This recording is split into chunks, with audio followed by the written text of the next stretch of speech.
Never again use PowerPoint's clunky theme colors dialog. Now there's pptXTREME's color scheme editor. Create color scheme slide from the pptXTREME ribbon. Edit the colors as needed.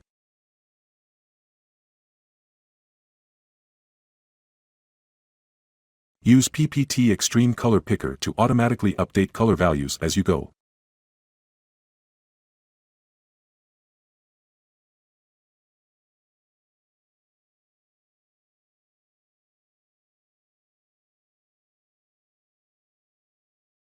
When ready, click Apply Color Scheme from slide.